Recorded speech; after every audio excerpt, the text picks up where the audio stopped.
Okay, welcome back to Rivals. We're talking about the greatest of all time, and it's the NBA edition. And so what we do is we look at who won the most championships. So it's the Celtics and the Lakers. And I know I'm a Utah Jazz fan at heart, and as are you. And so we hate the Lakers because that's just how we are.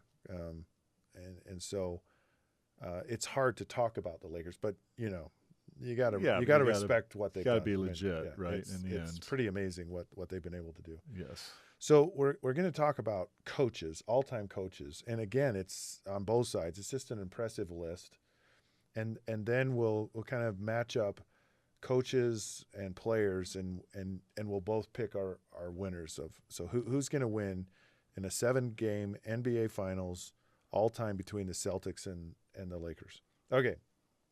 So for the Celtics head coaches, we have Bill Fitch, Red Auerbach, Casey Jones, Bill Russell, or Doc Rivers.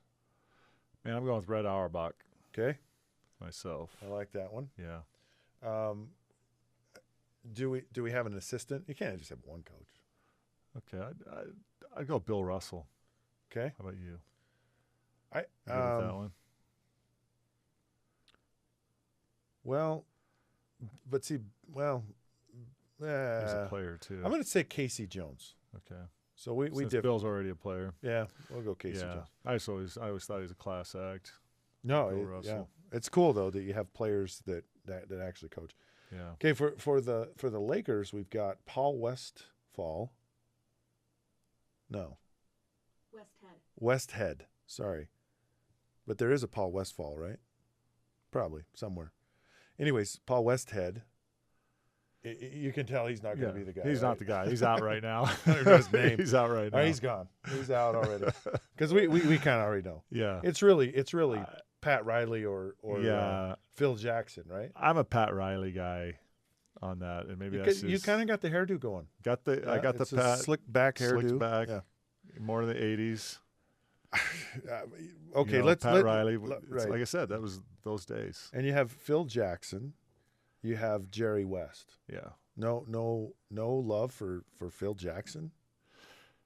You know what? I could see myself playing for Pat Riley. I think I would like playing for Pat Riley. What about Pat Riley makes you want to like Pat Riley as a head coach? And I like him. You know what? I liked his style. Watching him just handle the bench, and you hear some stories of how he really motivated his players, and he handled those dynamic personalities you're going to have.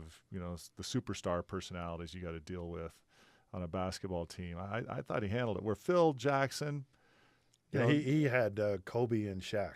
Yeah, he had to. There were no egos there, right? Yeah, he had to manage that, but he was quite the personality himself, right? I mean, almost taking the show from the players.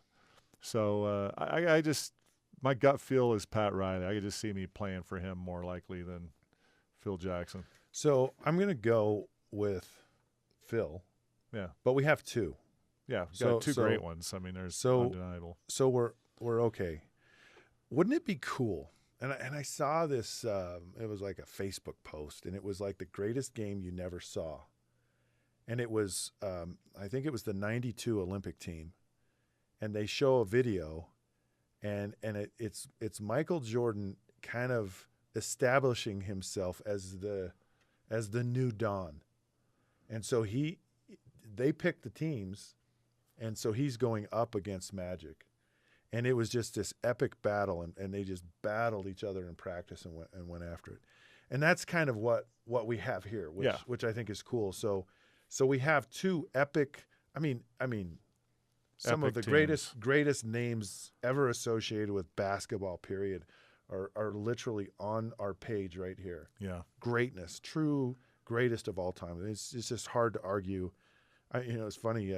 Colin Hurd was arguing over whether Jordan and his team, the Bulls, were actually the greatest team of all time because he said they didn't play anyone in the finals. Where these other teams, including the Cleveland Cavaliers, actually winning and winning against teams that had won championships, and he was specifically referring to LeBron.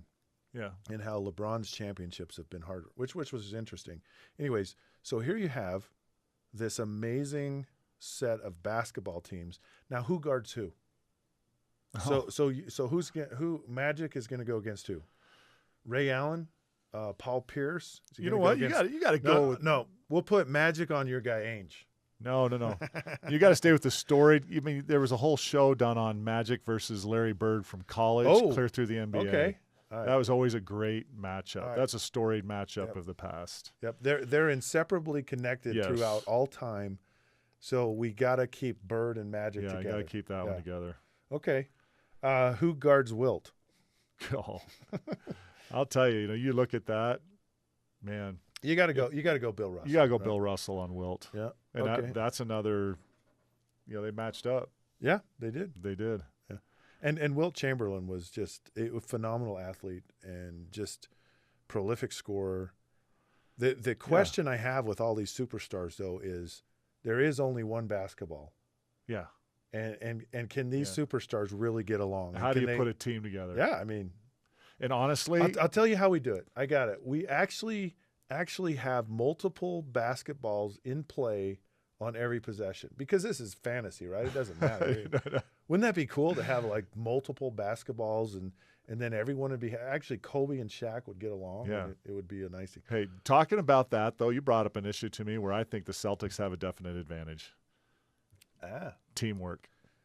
I think you got more. If I looked at that chart right there, just as a coach and assessing it right away, and I'm looking at attributes, I'd look right over the Celtics and see more just grind it out, teamwork, work ethic, scrapper, play together, die by each other's side. You look at the Lakers, not that there aren't some of those guys in there, but you see a lot more superstar.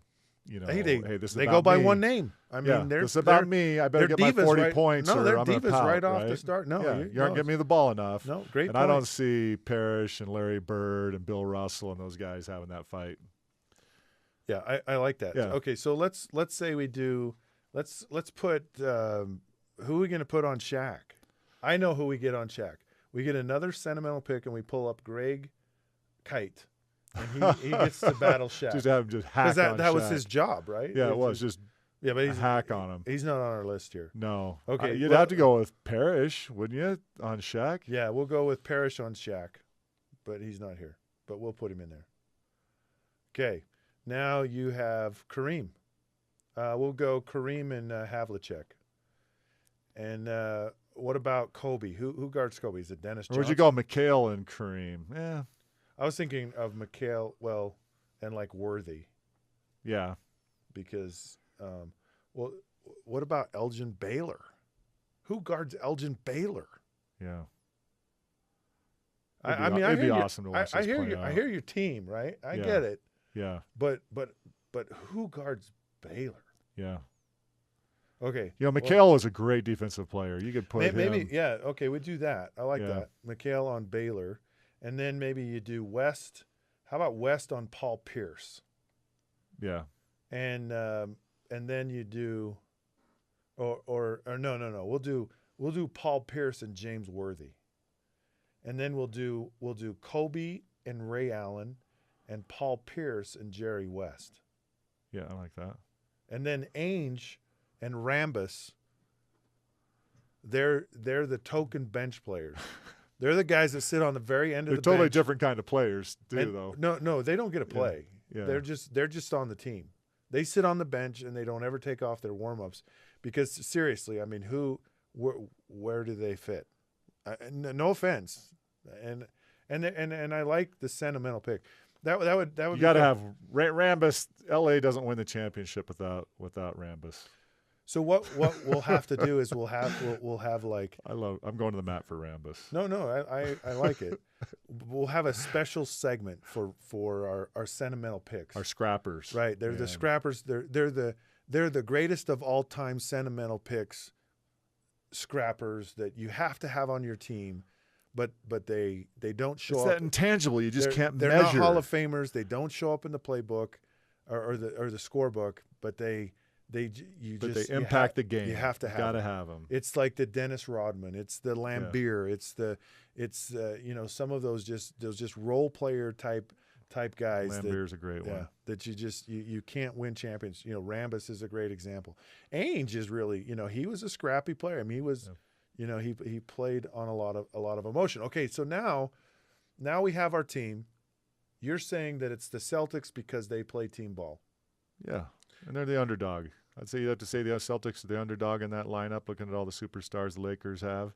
But I like their teamwork, their selflessness. See, and here's where we differ. And I'm going with the Lakers only from the standpoint of they go by one name. And you're the greatest of all time if everyone knows you by one name.